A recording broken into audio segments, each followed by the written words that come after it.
Terrence, if you weren't a dustkeeper fairy, what type of fairy would you be? Maybe an animal fairy? You know, we work with them sometimes.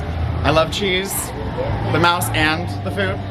Rosetta, if you weren't a garden fairy, what type of fairy would you be? I don't know what kind of question that is. I would always be a garden fairy, my dear. Fawn, if you weren't an animal fairy, what kind of fairy would you be?